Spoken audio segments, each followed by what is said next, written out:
Hello ladies and gentlemen, I'm Matt from Matt's Book and Shelf, and today I am talking about Dubliners by James Joyce. This is the last stop on the road to Ulysses, which is kind of funny because, as far as I'm aware, this is James Joyce's first published work of prose. So if you don't know what Dubliners is, it is a collection of short stories written by Joyce, of which all the stories take place in Dublin, following various people. To get this book published, Joyce was constantly traveling back from Italy to Ireland or other European countries that he was living in back to Ireland in attempts to get this book published, but saw that it failed multiple times until it eventually was picked up by a publishing company and sort of was the catalyst that started his writing career. And what would follow would be A Portrait of the Artist as a Young Man, then Exiles, then Ulysses, then Finnegan's Wake. So it's very hard to do an in-depth video on Dubliners because each short story is fairly independent from the others, despite there are linking themes of Irish culture, of Irish history, of Dublin society, but for the most part the characters themselves are very different, and it's kind of difficult to do a full analysis on it because the analysis would be somewhat scattered. So I'm going to do my best just to wrap up the big themes of the short stories and go a little bit into my thoughts on it. So the big consistent theme of Dubliners is Irish nationalism, as the ghost of Charles Stewart Parnell sort of lingers around every character. If you don't know who Charles Stewart Parnell is, I talked about him briefly in my Portrait of the Artist as a Young Man video, because he's a very important character in that as well. He's a real-life historical figure. He was a leader of the Irish Parliamentary Party in Britain, because during this time, Ireland was still under British rule, and he fought very vigilantly for home rule at this point, and was successful to a certain extent until a big sex scandal that he had with a wife of a British parliamentary member was exposed and sort of ruined him politically, and then he would die with nowhere near the influence he once had, several years after that. And there's a lot of bitterness towards that event. A lot of people have very different, very extreme opinions on Charles Stewart Parnell. You see that in Portrait of the Artist as a Young Man as well, if you remember, as I talked about it. The dinner at Mr. Douglas's house, the more religious people in that dinner are anti-Charles Stewart Parnell because he was anti-Catholic Church, and the more Irish nationalist characters, like Mr. Douglas, are pro-Charles Stewart Parnell, and they sort of see his treatment from the Catholic Church as being something that was wrong. And the same can be said here with Dubliners. There are characters that are pro-Parnell, characters that are anti-Parnell, characters that are pro-Irish nationalism, characters that are anti-Irish nationalism, and Joyce is very good at exploring realistic conversations between these characters, usually in pub settings. But history isn't the only theme that is covered in Dubliners. His best short story in Dubliners is no surprise, it's The Dead, and that was probably my favorite short story of the collection, and the one that has stuck with me the longest. And I read it once before in college, but it never really stuck with me, so, take that as you will. But having reread it now, I definitely see the value of it. Pretty much all of Joyce's main characters that he's written are somewhat obsessed about death, and I think The Dead and the character of Gabriel sort of, started that wave for him, that sort of influence. And ultimately, it's a very brilliant short story, and I think that if you get to read Dubliners, that would be the selling point for it. But I have to admit that I'm recording this video a few weeks after I finished reading Dubliners. As I was refreshing myself through the short stories, I have to say that not a lot of the short stories are sticking with me.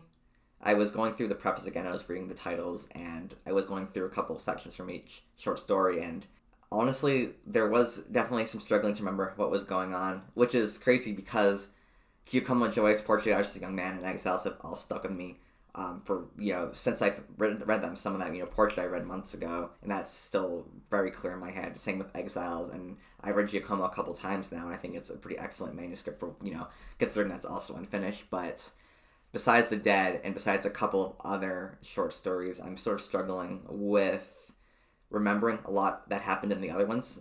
There are important themes that are discussed in the short stories, but I just think that they are done better in his later works. And when you're only given a 10-page short story, especially for someone who's as deep a thinker as Joyce, you're not really going to get the full extent of how he feels about certain themes and how he feels about certain societal norms in Ireland at this time. And I think that the 10 pages-ish for each of the short stories sort of hinders that, whereas when you have Portrait, you have a full book to explore what he thinks, and same with Ulysses as well. So that's kind of why I think The Dead is his best work in Dubliners, is because it's the longest by a long shot, and it just feels more like it just feels like it's more on par with his later work. Some of the Dubliner stuff, again, this was his first prose publication, so it's not surprising that it's not as insightful as his later stuff, but there is still a lot to get out of it. I would recommend, if you're not into Joyce, maybe you should start with Dubliners, because it is his most approachable work by a long shot. The prose in Dubliners is the most, I'm going to say generic. It's still it's exceptionally well written for what it is, but compared to his later stuff with his train of thought writing style, it's sort of doesn't have as much of that. It, in fact, is basically void of a lot of it when compared to Ulysses and Portrait. But that being said, the prose is still excellent. I just think that some of the short stories fall a little flat thematically, whereas he set the bar very, very high with the other works I've already been reading. And again, I don't want to dissuade people from reading it, because I think there's a lot to get out of it, especially with a couple of the short stories like The Dead, like Evelyn is really great as well. But there are just a couple of ones that maybe if I reread, I would enjoy them more. But as it stands right now, as I was going through the book again, I was really struggling to remember what had happened and what they were trying to say. But one thing that is consistent through Joyce's work is his attention to detail, mainly in the city of Dublin. Full disclosure, I did my Erasmus program, my semester abroad program in Dublin, Ireland, at University College Dublin, where I spent many an hour studying at James Joyce's library, at the James Joyce Library, I should say. I know a lot of the places that he's talking about, and for me, it was like, oh, I know what that is, sort of thing. You know, I think it's a little more deep than like the typical meme surrounded around it, but I, really appreciated the fact that he went into such details to naming the street names, naming the locations he's going to, like the parks, like St. Stephen's Green, Phoenix Park, all that stuff is really, really important. It really shows that he put in the work to making Dubliners as accurate as possible from a geographic standpoint.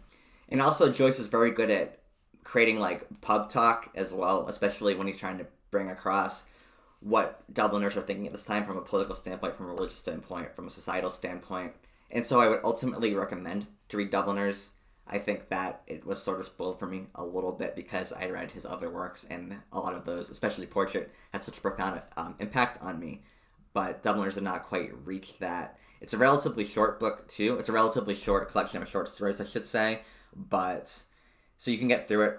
You can get through it very, very quickly, and then I would say move on to Portrait. If you're unsatisfied by Dubliners, then I would still strongly recommend going for his other works, because there's a lot to love. So those are my brief thoughts on Dubliners. I know it wasn't as in depth as some of my other videos, but rest assured I'll be making up for it with my Ulysses videos, because I am on the road to Ulysses. I should say that we've reached our destination, because I'm currently reading Ulysses right now, and the next video in the series will actually be on Ulysses. So, very exciting. I hope that if you read along with me, that you found the videos to be satisfying, that you have a strong appreciation for Joyce, because I know I do from the research I've done, from all the reading that I've done, and I hope that when it comes to reading Ulysses, that you feel more prepared for it because of the series and because of the reading all of Joyce's works prior to Ulysses. So just to go into my ideas for the series so far, I think as I'm reading it, and the videos I'm going to be making as I'm reading it are not going to be super in-depth. They're going to be very casual style, because I'm not going to try to make any big statements on Ulysses until I've read the whole book and I've thought about it for a long time. So as I'm reading it, I'll be giving updates on the process of reading it and what I'm thinking about it, and I'll probably be giving my thoughts and some of my analysis, but it is very hard to talk about the impacts of chapter 1 when I haven't read the entire book. And yeah, so I hope that you will join me in this series, because it's one of the hardest books, I think, to read. It's it's up there as one of the hardest books to read, and I think that doing a series like this is very helpful for that, because it helps you be as prepared for it as possible.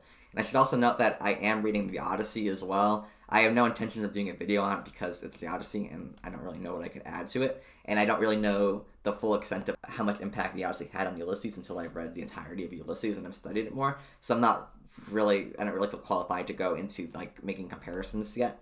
But just so you know, I am reading the Odyssey as well. So if you want to read the Odyssey, feel free to do it. And yeah, so we're on the road to Ulysses. It's very exciting, but there's still one more thing I have to do, and if you'll follow me, you'll find that out very quickly.